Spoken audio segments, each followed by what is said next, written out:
Démystifier la banque. Bienvenue à ce 16e épisode de votre série Démystifier la banque. Je suis toujours honoré de vous accueillir régulièrement pour explorer l'univers passionnant du secteur bancaire. Dès le premier épisode, mon but est de vous offrir des informations simples, claires et faciles à comprendre sur divers aspects de la finance bancaire. Que vous soyez débutant, désireux de découvrir cet univers intéressant, ou expérimenté, cherchant à approfondir vos acquis, n'hésitez pas à faire de cette chaîne la vôtre. Likez les vidéos et surtout abonnez-vous. Au fil des 15 dernières émissions, nous avons démystifié de nombreux sujets, tels que les origines de la banque, les différents types de banques, de comptes, les fonds d'investissement, etc. Dans ce 16e épisode, je vais juste donner les grandes lignes d'un aspect particulier de la banque. Il s'agit de la banque islamique. Bien que n'étant pas de confession musulmane, personnellement, il est important d'avoir une culture générale étendue, surtout lorsqu'il s'agit du domaine bancaire. Okay? Je vais ainsi définir la banque islamique, explorer ses principes fondamentaux, son fonctionnement, son impact sur l'économie mondiale et ses défis. Okay? D'abord, qu'est-ce que la banque islamique ? La banque islamique est un système financier basé sur les principes de la religion de l'islam. C'est un système financier qui se distingue par son engagement à respecter les principes de l'islam dans toutes ses opérations. Contrairement au système bancaire conventionnel, les banques islamiques opèrent en se conformant à la loi islamique appelée la charia. Elles ont gagné en popularité ces dernières décennies en offrant des alternatives éthiques et conformes aux valeurs musulmanes aux services financiers traditionnels. Quels en sont les principes fondamentaux ? La banque islamique est basée sur certains principes clés. Le premier est celui qu'on appelle riba, qui est l'interdiction de l'intérêt. L'intérêt est considéré comme injuste dans l'islam. Au lieu de facturer des intérêts sur les crédits, les banques islamiques utilisent des mécanismes de partage des bénéfices et des pertes. Par exemple, le musharaka et le mudaraba sont des contrats de partenariat où la banque participe aux profits et aux pertes de l'entreprise financée par le prêt. Un autre principe est la prohibition des transactions basées sur l'incertitude, gare, et la spéculation excessive, maïsir. Les banques islamiques évitent les contrats à terme et les jeux de hasard, favorisant ainsi la stabilité financière et l'équité dans les transactions. Qu'en est-il du fonctionnement même des banques islamiques ? Elles offrent une gamme de services financiers similaires à ceux des banques traditionnelles, tels que les comptes d'épargne, les comptes courants, les prêts, les opérations d'investissement. Cependant, elles les adaptent pour être conformes aux principes islamiques. Par exemple, les comptes d'épargne sont basés sur le concept de mudaraba, comme dit précédemment.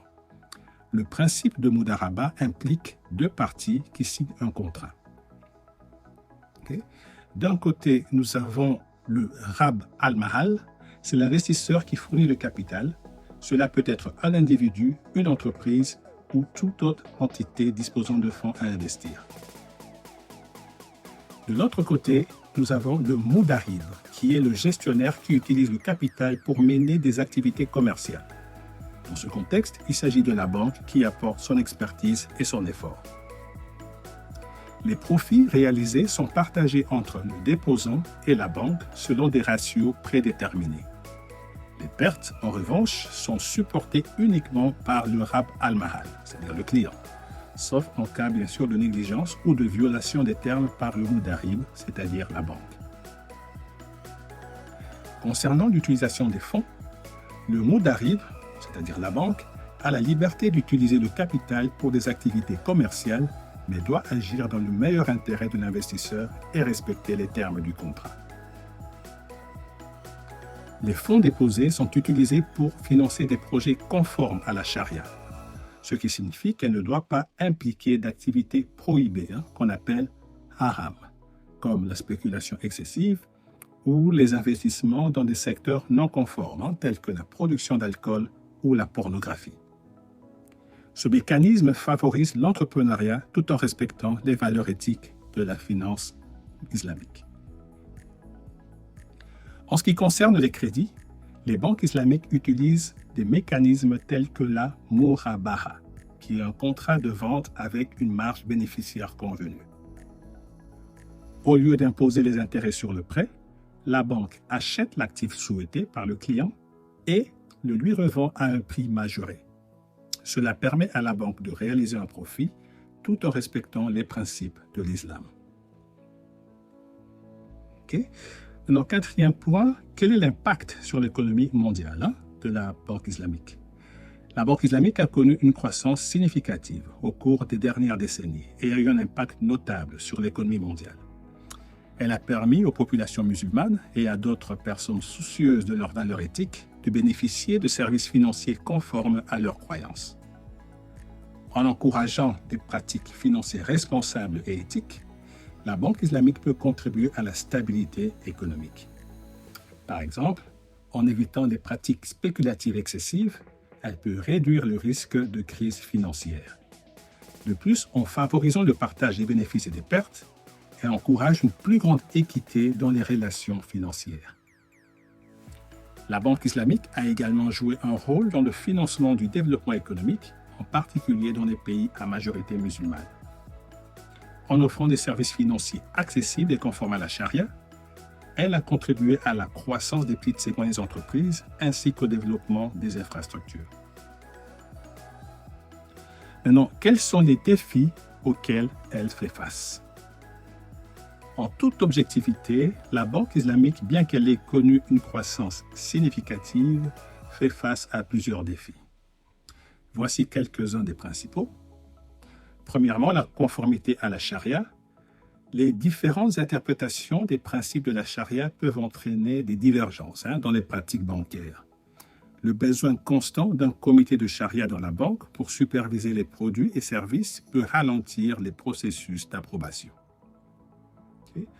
Un autre défi est l'accès au financement.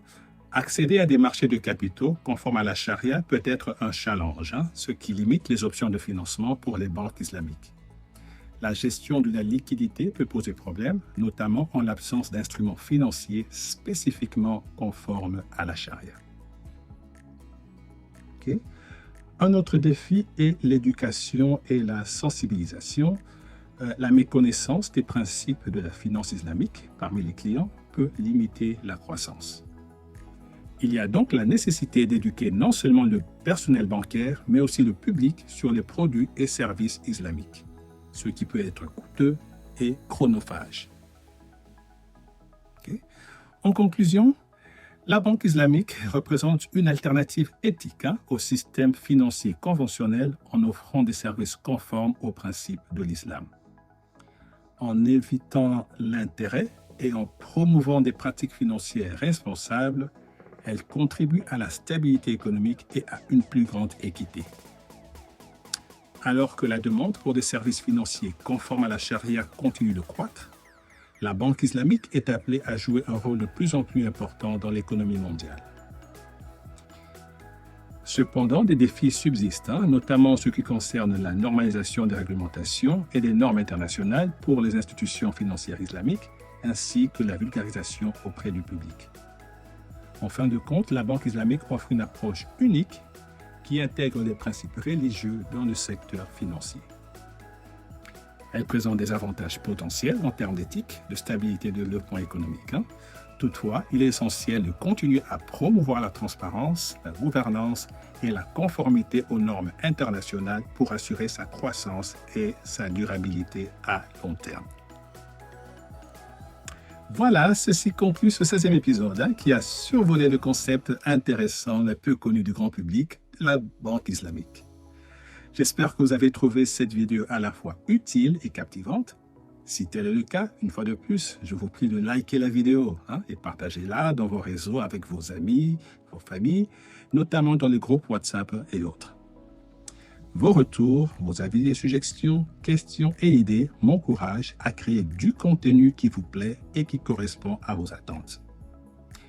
Assurez-vous de vous abonner à la chaîne et d'activer les notifications pour ne rien rater des prochains épisodes. J'ai encore de nombreux sujets passionnants à aborder et j'ai hâte de vivre cette expérience instructive avec vous. Merci infiniment.